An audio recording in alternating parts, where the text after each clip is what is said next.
Chair, and I want you and the honorable members to note this. We are being given the third answer on the same question. The first answer was, my lawyers went without an instruction.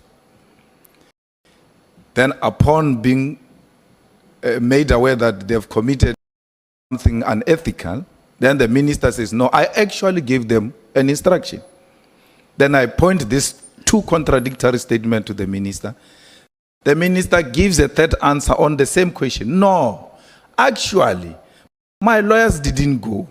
I didn't give them instruction. It's Matala who writes to my lawyers uninvited, dear Mr. So-and-so, I represent, which means, which answer stands here? Because it's either the lawyers went without the minister's permission, or the minister gave them the instruction, or Matala wrote the letter uninvited by anyone. So, Minister, please clarify this three, because as things are, it's becoming worse now. Because you gave me three answers. The lawyers went without me. Then I said, no, they can't do that. It's unethical. Oh, I gave them instruction. It was my wish. Okay. You now give them instruction. You still want to have access to people who are behind big fences and walls at maximum prison. No. It's not that. Actually, Matala and the wife, now the wife comes now, for the first time since we canvassed this question.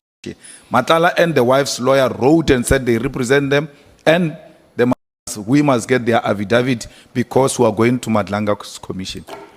Which one do we take home here? Because it's not me. You know, Minister, the worry is you shouldn't think you are speaking to me. These matters, as you stand there addressing us, you are clarifying the country which is troubled by these things. That ministers have got access to dangerous criminals to an extent that they can even have access to them even when they are behind bars. Matala was found with a phone in a maximum prison. Matala produces a minister's affidavit from a maximum prison. According to minister's evidence that it's not me, he wrote to me. Because of that, then we use the affidavit. What is the answer, Chair? The answer is, I did say in the discussion, in the course of discussion over time with lawyers, I did express a need or a wish that I distance myself or be away from Matala. Remember, I had issued a statement on the 9th of July saying I've never spoken to Matala, I've never received or asked for anything from him.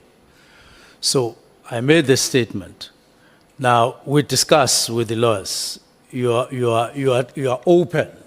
You are relating your wishes that relate to the case. Now, once I expressed that, now that wish, you call it an instruction. I don't want to disagree with you that it was an instruction as received. Next thing, lawyers then, pursuing my wish, they call Matala's lawyers. And then this is the result. Now, I don't think you should stress this thing any far or any further other than what it is. That is an expression of what I had said. Because I said, I don't know. If this affidavit was saying anything different, then I would be concerned. But this says what I said I never, and so on, and I expressed a wish. And I don't think there's any other better authority than a person himself, that there's no line whatsoever between him and myself. Minister, where do I get that letter you were reading? Because I want to read it again. It doesn't say. Your lawyers approached those guys. They would have said, dear so-and-so, in line with the letter you wrote to us requesting affidavit from our client, please find attached affidavit.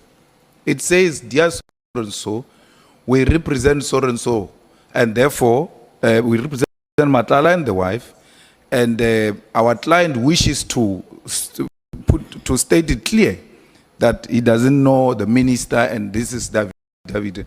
So it's not what you are saying. Your wishes were never delivered to Matlala by your lawyers. Never. According to that letter. Never. So how does Matlala now know minister has got wishes to have a... My lawyer spoke to his lawyers. That's what I'm saying. Check, where do you find this letter the minister is referring to? You'll find the copy. Where is this? No, I'm saying in our attachments. Oh, okay. Do we have? No. Let's see. No, Chair, we've just been asking for the copy of the letter. We haven't received it. Can I please have the copy? Yeah.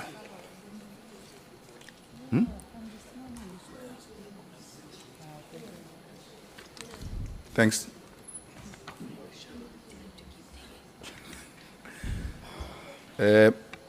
Thanks, Chair. I start from which page? The cover page. Dear Mr. July, thank you for your email. No, it has not been sent to the Commission. Dear Advocate, we acknowledge a receipt of the affidavit. We clarify, for clarity, was this forwarded to Madlanga Commission? Dear Mr. July, I confirm that I act on behalf of Mr. and Mrs. Matlala, who have directed, you mark that, who have directed that I send this email to you.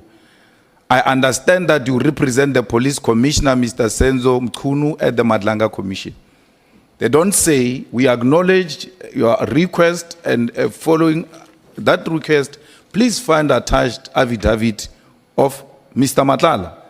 So this letter is the first initiative in relation to the affidavit.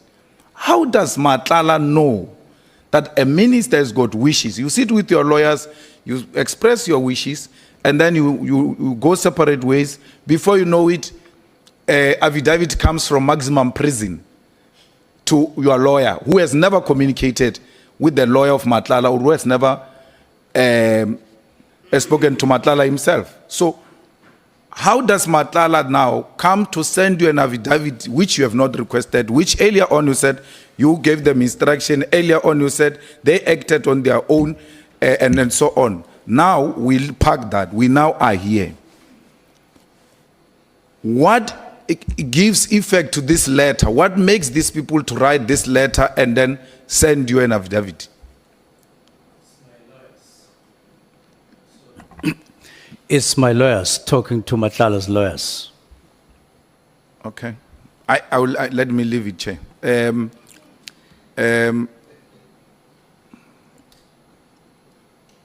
Why would a minister, even if this guy gave you the affidavit, where is, I know legally there's nothing wrong and all of that, but morally society has got a problem with this chap. And you still want to associate in a way with this chap, because you didn't need Matlala's affidavit to tell us that you don't know Matlala, because we'll have Matlala as well. He's on our list to ask him, do you know the minister? And if he says yes, then we know there's contradictions. Perhaps further inquiry will be made. But you don't need Matlala's affidavit in your clean papers, your morally high standard papers. You don't need such a character's affidavit to be attached and to be associated with you. This is a guy they say got 360 million tender in your department, and you say you cancelled it because it was wrongly awarded. Why would you want to be associated with such a person, irrespective of him writing in your favor that, no, I don't know the minister? Irrespective of writing in your, it's a character you don't want to be associated with. Now we're sitting here, you've got a affidavit from a morally questionable character, whereas a character that writes an affidavit from maximum prison. I don't want to be associated with Matlala. This is what the affidavit says. But you are now associated. We've got Matlala's affidavit. You've got Matlala's signature in your papers. I don't want to be associated. So why put his affidavit in your papers? The affidavit doesn't say so. Don't want now- to be, yeah, I don't want to be associated with him Yeah.